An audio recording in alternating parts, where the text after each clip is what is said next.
Hello guys, ഇന്ന് international children's day ആണ്. അപ്പം ഞങ്ങളുടെ സ്കൂൾ അതെങ്ങനെ സെലിബ്രേറ്റ് ചെയ്തെന്ന് നിങ്ങൾക്ക് കാണണ്ടേ?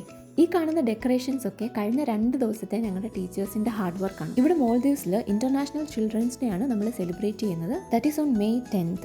ഓരോ വർഷവും ഓരോ പുതുമയാർന്ന ഡെക്കറേഷൻസ് ആണ് നമ്മൾ കൊണ്ടുവരുന്നത്. ഒരിക്കലും നമ്മൾ ഡെക്കറേഷൻസ് റിപ്പീറ്റ് ചെയ്യാറില്ല. ഇത്തവണ നമുക്ക് ടൈം വളരെ കുറവായിരുന്നു. അതുകൊണ്ട് തന്നെ അവൈലബിൾ ആയിട്ടുള്ള റിസോഴ്സസ് വെച്ചിട്ടാണ് ഞങ്ങൾ ഇത്തവണ ഡെക്കറേഷൻസ് ചെയ്തിട്ടുള്ളത്. നമ്മൾ ടീച്ചേഴ്സിനെ എല്ലാം പല ഗ്രൂപ്പുകളായിട്ട് ഡിവൈഡ് ചെയ്ത് ഓരോരുത്തർക്കും ഓരോ ടാസ്ക് കൊടുക്കും.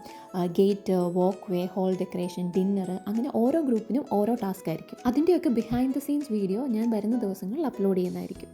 അങ്ങനെ കുട്ടികളൊക്കെ കറക്റ്റ് സമയത്ത് വന്നു. നമ്മളൊരു ചെറിയ ഗിഫ്റ്റ് കൊടുത്താണ് കുട്ടികളെ റിസീവ് ചെയ്തത്. കുട്ടികളൊക്കെ ഭയങ്കര എക്സൈറ്റഡ് ആണ്. നമ്മൾ എന്താണ് അവർക്ക് കൊടുക്കുന്നത്, എന്താണ് നമ്മൾ ചെയ്യുന്നത്, എങ്ങനെയാണ് ഡെക്കറേഷൻസ് ചെയ്യുന്നതെന്നൊക്കെ.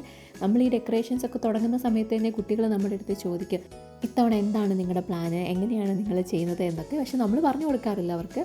അതൊരു സർപ്രൈസ് ആയിട്ട് തന്നെ അവർ വരുമ്പം അവരതൊരു സർപ്രൈസ് ആയിട്ട് തന്നെ നമ്മൾ എന്താണ് അവർക്ക് വേണ്ടി പ്രിപ്പയർ ചെയ്തിട്ടുള്ളത്, എന്താണ് അവർക്ക് വേണ്ടി പ്രസൻറ്റ് ചെയ്തിട്ടുള്ളത് എന്നുള്ളത് അവർ വന്ന് കാണുമ്പോഴാണ് അതിൻ്റെ ഒരു ഭംഗി. അപ്പോൾ അവരത് കണ്ട് അതിൻ്റെ ഒരു എക്സൈറ്റ്മെൻറ്റ് അവർ പ്രകടിപ്പിക്കുമ്പോഴാണ് നമ്മുടെ സക്സസ്. നോർമലി നമ്മൾ ഡെക്കറേഷൻസ് ഒക്കെ തുടങ്ങിക്കഴിഞ്ഞ് കഴിഞ്ഞാൽ സ്റ്റുഡൻസിന് സ്കൂളിലോട്ട് എൻട്രി ഇല്ല.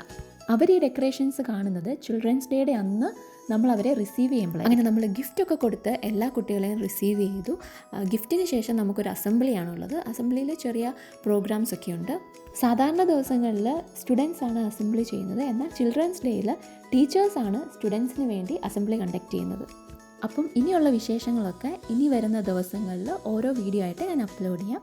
അപ്പോൾ ഇന്നേക്ക് ഇത്രയേ ഉള്ളൂ. Thank you for watching. See you in the next video.